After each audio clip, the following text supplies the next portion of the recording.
He was a billionaire CEO who trusted numbers, not people. She was the night cleaner he never noticed. But one night, he heard a melody from an empty boardroom that shattered his solitude. A melody she played on a forgotten piano, not knowing the man who could ruin her was listening from the shadows. The city of Etheria glittered below the penthouse office of Elias Thorne, a tapestry of light and motion that he observed but never felt a part of. At 38, Elias had built an empire, Thorne Industries, from the ashes of a youthful betrayal that had taught him a single, brutal lesson. Loyalty was a commodity, and people were liabilities. His world was one of polished chrome, silent elevators, and assistants who spoke in perfectly scheduled appointments. He was a king in a glass castle, and he was profoundly alone. His nights were long, fueled by black coffee and the relentless hum of the market. It was on one such night, near 3 a.m., that he heard it.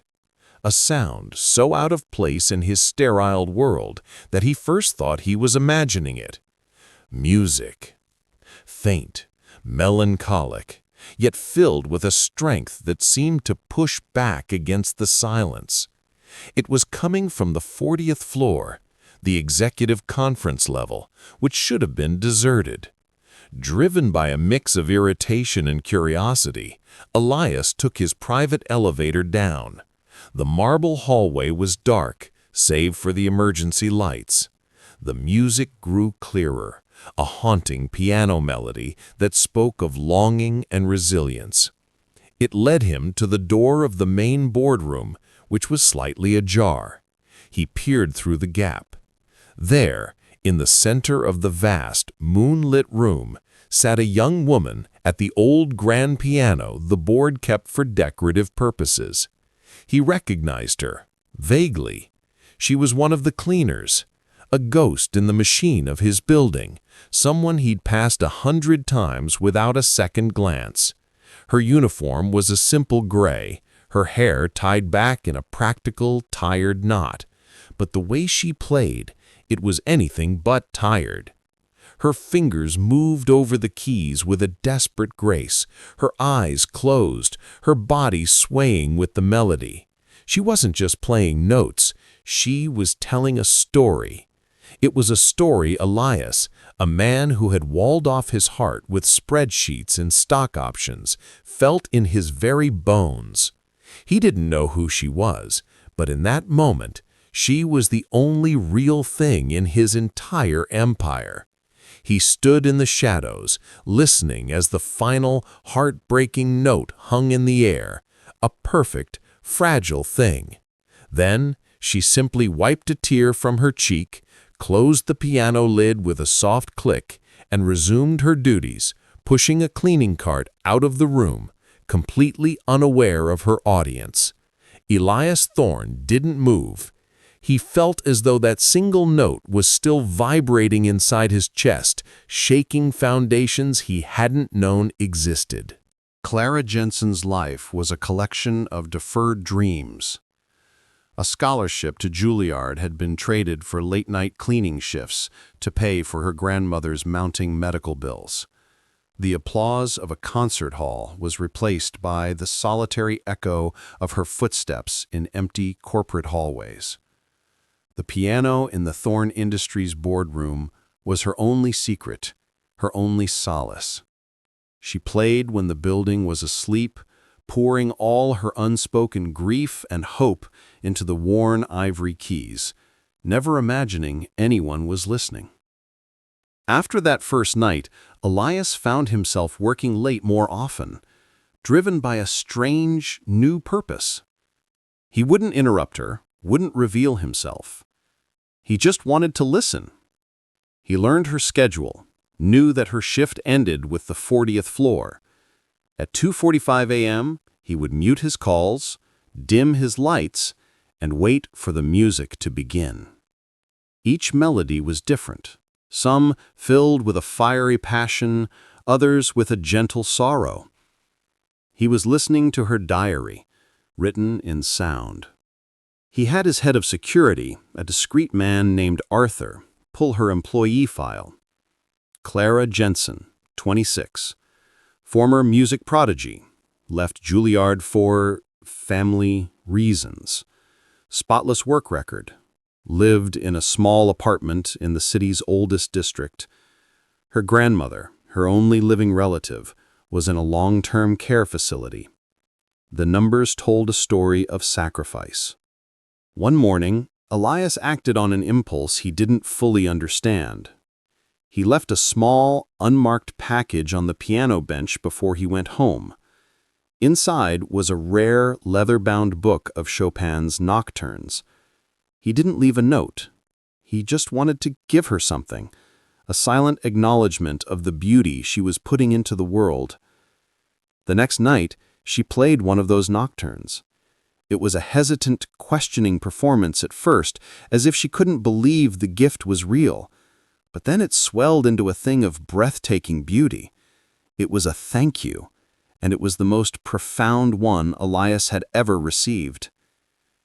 He needed to know more. He began leaving his office early, changing out of his bespoke suit and into a simple Henley and jeans. He started frequenting a small cafe near her apartment building, a place with worn wooden tables and the rich smell of coffee. He just sat, reading, waiting for a glimpse of her outside the context of his building.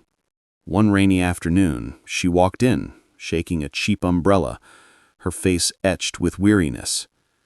She ordered a black coffee and sat by the window, staring out at the rain. He watched her for a full 20 minutes before he gathered the courage to approach, feeling more nervous than he had before a multi-billion-dollar negotiation. "Is this seat taken?" he asked, his voice sounding foreign to his own ears.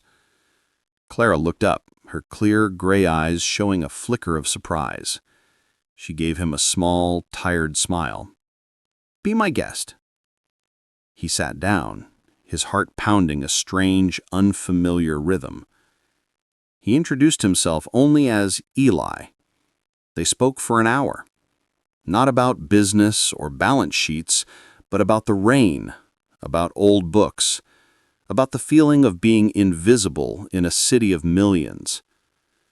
He discovered she had a quick, dry wit and a way of listening that made him feel seen, truly seen, for the first time in years. To her, he wasn't a CEO. He was just Eli, a man with sad eyes who seemed to understand solitude. "You seem like you have a lot on your mind," she said gently as he was about to leave. "Don't we all?" he replied, a real smile touching his lips. As he walked away, he knew he was in trouble. This was a complication he had not budgeted for. His meticulously ordered life was being disrupted by the night cleaner with the pianist's hands and the eyes that saw right through his armor. The annual Thorne Industries Innovators Gala was the crown jewel of the corporate social calendar, a night where Etheria's elite gathered to celebrate wealth and power. For Elias, it was a necessary performance. This year, however, the thought of it filled him with a new kind of dread. The idea of standing in a room full of superficiality, making small talk with people who valued net worth over human worth, felt unbearable after his conversations with Clara. His COO, Marcus Adler, a man whose ambition was as sharp and tailored as his suits, was relentless. "You need a date, Elias, a real statement. I have a list. The daughter of the Japanese tech mogul, the supermodel from the Vogue cover?" Elias stared out his window, the city lights a blur. He thought of Clara, of the raw honesty in her music. He made a decision that was both reckless and perfectly clear. "I've already chosen someone," he told Marcus, his voice firm. He found Clara 2 nights later, not at the piano, but in the lobby, polishing the brass fixtures near the main entrance. Her brow was furrowed in concentration. "Clara," he said, his voice low. She looked up, startled to see Eli from the cafe standing there in an impeccably cut suit, looking every bit the master of this universe. Her eyes widened in confusion. "What are you doing here?" "I work here," he said, the corner of his mouth twitching. "I wanted to ask you something. There's a company event, a gala. I'd like you to go with me." Clara stared at him as if he'd just asked her to fly to the moon. She laughed, a short, disbelieving sound. "A gala? With you? I think you have the wrong person. I'm the cleaner." "I know who you are," he said, his voice soft but intense. "You're the woman who plays Chopin in the dark, and who understands what it's like to be alone. Please, say yes." Her mind reeled, a storm of doubt and fear.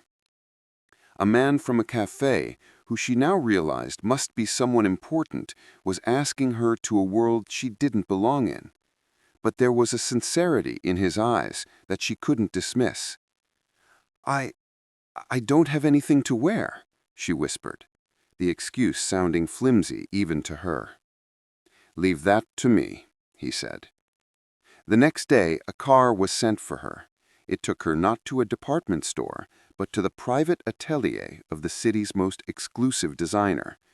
A note was waiting for her, written on thick cardstock in elegant script. "Wear what makes you feel like the music you play. Elias." The name was now complete. A quick search on her phone confirmed the impossible. Eli wasn't just important. He was Elias Thorne, the man who owned the building, the company, the city, it seemed. She felt a wave of nausea. Was this a game? A cruel joke? But then she remembered the look in his eyes at the cafe, the way he'd listened. It hadn't felt like a game. With a trembling breath, she stepped inside. The night of the gala, when Clara stepped out of the car at the grand atrium, she was transformed. The designer had created a gown of deep midnight blue silk that shimmered like a star-dusted sky. Her hair was swept up in an elegant chignon, and a simple, delicate diamond necklace, another anonymous gift from Elias, rested at her throat. She looked less like a cleaner and more like royalty. Elias was waiting for her just inside. When he saw her, he stopped dead. All the practiced, cool composure of the CEO vanished, replaced by genuine, unshielded awe. "Clara, you look like I don't belong," she finished, her voice trembling slightly. "Like you are the only one who does," he corrected, his voice thick with an emotion he couldn't name. He offered his arm, and as her hand rested on his, a jolt of electricity passed between them. They walked into the ballroom, and a hush fell over the crowd. Jaws dropped. Whispers erupted. Marcus Adler's jaw was on the floor. "Elias," he hissed, rushing over. "Who is this?" "This," Elias said, his voice ringing with a newfound pride, "is Clara Jensen. She's a composer, and she is my guest." The gala was a battlefield of sidelong glances and hushed whispers. Clara felt the weight of 1,000 judgments on her, but Elias was a steadfast shield beside her. He never left her side, his hand resting lightly on the small of her back, a gesture of both possession and protection. He introduced her not by her job, but by her passion. "This is Clara Jensen, one of the most talented pianists I have ever heard." He guided her through the sea of glittering gowns and empty smiles, his focus entirely on her.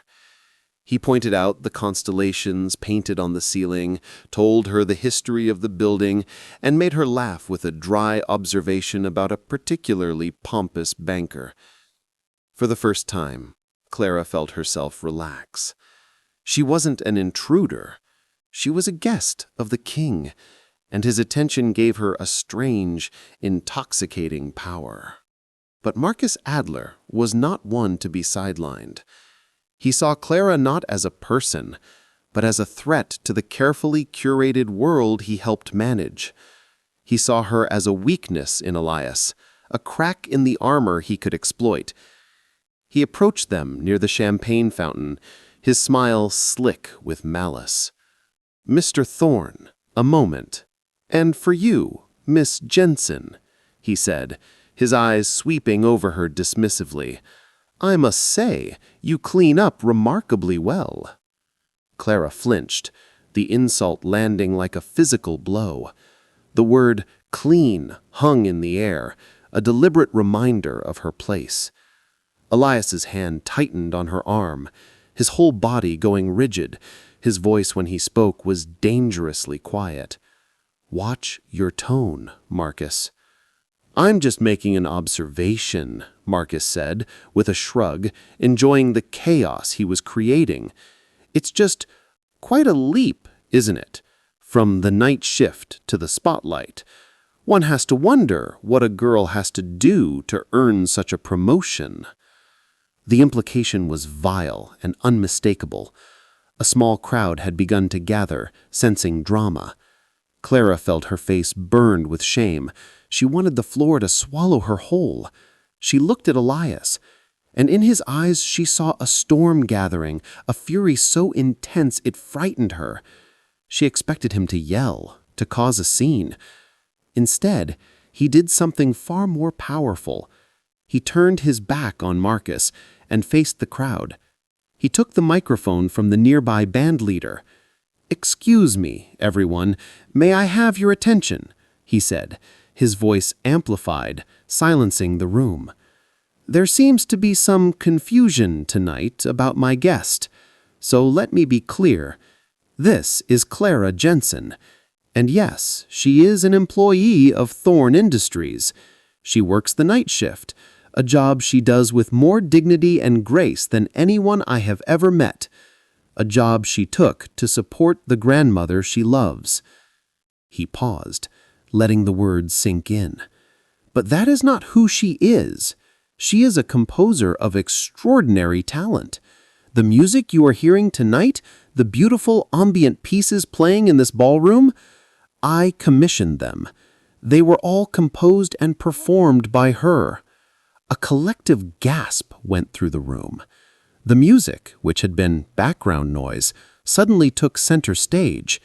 It was the same music Elias had heard in the dark, the melodies of her heart, now orchestrated and filling the grand hall. Clara stared at him, tears welling in her eyes. He had done this for her, without her even knowing it. "She is the innovator we are here to celebrate tonight. She creates beauty in silence. She possesses an integrity that money cannot buy. She is the heart of this company, a heart I had forgotten we had until I met her. So if any of you have a problem with her being here, then you have a problem with the future of Thorne Industries, and you have a problem with me." He put the microphone down. The silence was deafening. Then one person began to clap, then another. Soon the entire room erupted in applause. It wasn't polite, corporate applause. It was genuine, thunderous approval. Marcus Adler was standing frozen, his face pale, his smirk gone, replaced by the stark realization that he had just ended his own career. Clara was openly crying now, tears of shock, of gratitude, of a pain she didn't know she was holding finally being released. Elias turned to her, his face softening. He gently wiped a tear from her cheek with his thumb. "Don't ever let anyone make you feel small again," he whispered, for her ears only. "You are the biggest person in this room." She couldn't speak. She just threw her arms around his neck, burying her face in his shoulder, the applause a distant roar. In that moment, surrounded by a world that had always overlooked her, she had never felt more seen. In the aftermath of the gala, the world shifted. Marcus Adler was gone by Monday morning. his resignation accepted before he had a chance to offer it. The whispers about Clara didn't stop, but their tone changed, from malicious gossip to awe-filled curiosity. She was no longer the cleaner. She was the composer, the mystery woman who had captured the heart of the city's most elusive billionaire. But for Clara, the real change was internal. The fear that had lived in her bones for years, the fear of not being enough, of being invisible, began to recede. Elias's public defense of her had been more than just a grand gesture. It had been a validation of her very existence. He found her the next day, not at the office, but at her grandmother's care facility. He'd brought a bouquet of her grandmother's favorite flowers, white gardenias. He didn't wait in the car. He came inside, sat by the elderly woman's bedside, and listened as Clara told him stories of her childhood. He saw the photos on the wall, the evidence of a life built on love, not luxury. "This is who I am," Clara said quietly, after her grandmother had drifted off to sleep. "My world isn't galas and boardrooms. It's this." "I know," Elias said, his hand gently covering hers. "And it's the only world I want to be in." He told her about the betrayal that had hardened him, the partner who had stolen his first company and left him with nothing but debt and a deep-seated distrust of humanity. "I spent 20 years building walls, Clara. I built them so high I couldn't see over them. Then I heard your music. You didn't tear down my walls. You made them irrelevant." He then made her an offer that had nothing to do with romance and everything to do with respect. "I'm starting a foundation," he explained, "the Thorn Foundation for the Arts. It will provide scholarships and grants to underprivileged musicians, the kind of kids who have the talent but not the means. The kind of kid you were. I want you to run it." Clara was speechless. "But I have no experience." "You have more experience than anyone," he countered. "You have lived it. You will not be an employee, Clara. You will be my partner in this and—" he hesitated, his gaze intense. "In everything, if you'll have me." It wasn't a question about a job anymore. It was a question about a future she had never dared to dream of. "My life is complicated," she whispered. "My grandmother needs constant care. Then we will care for her together," he said simply, as if it were the most obvious thing in the world. And in that quiet, sterile room, surrounded by the smell of antiseptic and gardenias, Clara Jensen finally said yes, not just to the job, but to the man who heard her song in the dark and recognized it as his own. The Jensen Grant, as the foundation's main scholarship was named, became Clara's life's work. She discovered she had a natural talent for finding and nurturing artists, for seeing the spark of genius in the most unlikely of places. She and Elias worked side by side, their professional partnership blending seamlessly into a personal one. They were an unlikely pair, the ruthless tycoon and the quiet composer, but they balanced each other perfectly. He gave her the platform to change the world. She gave him a reason to care about it again. One evening, a year after the gala, they sat together in the very boardroom where he had first heard her play. The piano was no longer a decorative piece. It was now a permanent fixture, used for foundation auditions and often for late-night duets. "Do you ever miss it?" Elias asked, his fingers lightly tracing a melody on the keys. "Miss what?" "The silence, the anonymity, being the ghost in the machine." Clara smiled, leaning her head on his shoulder. "I was never a ghost, Elias. I was just waiting for someone to listen." He turned and kissed her, a kiss that held no more shadows or secrets, only the promise of a shared future. The city glittered below them, but for the first time, Elias Thorne didn't feel like he was looking down on it from a castle. He was part of it. He was home. Their life together wasn't a fairy tale ending. It was a real and beautiful beginning. They moved Clara's grandmother into a state-of-the-art facility funded by the Thorne Foundation, where Clara could visit her every day. They bought a brownstone with a small garden, a world away from Elias's glass penthouse. It was a home filled with music, with the smell of Clara's baking, and with the quiet, comfortable silence of two people who understood each other completely. The Thorne Industries Innovators Gala became a different event under their joint guidance. It was no longer just a showcase of corporate power, but a celebration of the artists and innovators from all walks of life who were supported by their foundation. The highlight of the evening was always a performance by the latest recipient of the Jensen Grant, a young, undiscovered talent given their first chance to shine. And every year, as the final performance ended, Elias would take Clara's hand and lead her to the piano on the stage. In front of the city's most powerful people, they would play together, a simple, beautiful melody that told their story. It was a story of a lonely king and an invisible girl, a story of how the quietest song can sometimes make the loudest impact.